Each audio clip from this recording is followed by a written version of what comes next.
अध्यक्ष महोदय, महाराष्ट्रात आपण सन्माननीय मुख्यमंत्री साहेबांचं उद्दिष्ट आहे की आपल्याला विकसित महाराष्ट्र घडवायचा आहे। पण अध्यक्ष महोदय, आपली जी तरुण पिढी आहे त्यासमोर जर सध्या कुठलं संकट असेल तर ते ऑनलाईन गेम्स आहे। अध्यक्ष महोदय, हा फक्त धाराशिवचा विषय नाही तर पूर्ण महाराष्ट्राचा विषय। अध्यक्ष महोदय, माझ्या धाराशिव तालुक्यातील बावी या गावातील लक्ष्मण मारुती जाधव या तरुणाने ऑनलाईन गेमच्या व्यसनाच्या आहारी गेल्यामुळे मुख्यमंत्री महोदय आपण आहे तिथं, त्याने स्वतःची शेती विकली, घर विकलं आणि तरी त्याचं देणं फिटत नव्हतं म्हणून त्याने स्वतःच्या 2 वर्षाच्या मुलाची विष पाजून हत्या केली, पत्नीची हत्या केली। त्याची पत्नी गरोदर होती आणि नंतर स्वतः आत्महत्या केली।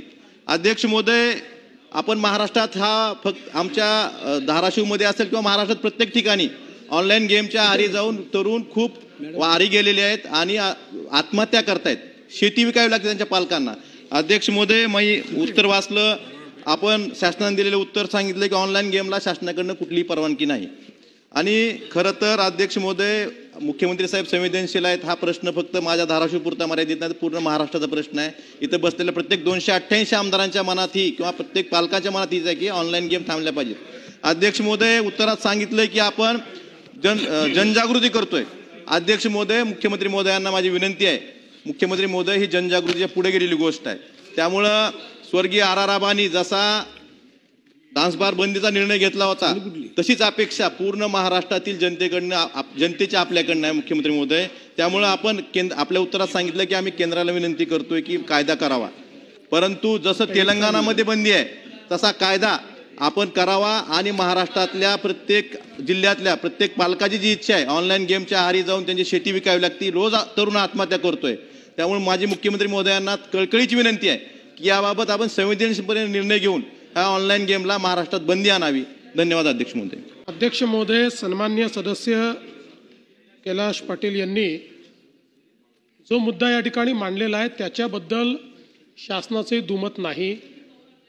ऑनलाईन गेम्समुळे अलीकडच्या काळामध्ये आपल्या नवीन पिढीवर, युवा पिढीवर किंवा अगदी मध्यमवर्गीय लोकही त्याच्या आहारी चाललेले आहेत आणि मोठ्या प्रमाणात त्यातनं पैसे हारतात आणि मग पुढे काही लोक क्राईम करतात, काही आत्महत्येचे प्रकार देखील झालेले आहेत आणि म्हणून याच्यावर कुठेतरी नियमन करणं हे अत्यंत गरजेचं आहे। मुळामध्ये हा जो काही रोग आहे हा गेल्या 4-5 वर्षात वेगाने वाढलेला रोग आहे। आता खरं म्हणजे या संदर्भात केवळ information technology intermediary guidelines and digital media ethics code rules 2021 ज्या भारत सरकारने तयार केल्या त्याच्या व्यतिरिक्त याचं नियमन करणारा कुठलाच कायदा नाही आहे। आणि ज्यावेळेस याच्या संपूर्ण लिगॅलिटीची आम्ही चौकशी केली आणि याच्यावर आपल्याला कायदा तयार करता येईल का हे देखील पडताळून पाहिलं, त्यावेळी असं लक्षात आलं की हा कायदा केंद्र सरकारच्या डोमेनमध्येच त्या ठिकाणी तयार होतो।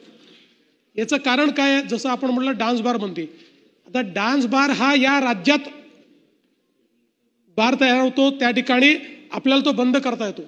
याचं होस्टिंग हे फक्त महाराष्ट्रात होत नाही, याचं होस्टिंग देशभरातून जगभरातून होस्टिंग केलं जातं आणि म्हणून याच्याकरता आता जो काही कायदा आहे हा कायदा केंद्र सरकारनेच बनवण्याची आवश्यकता आहे।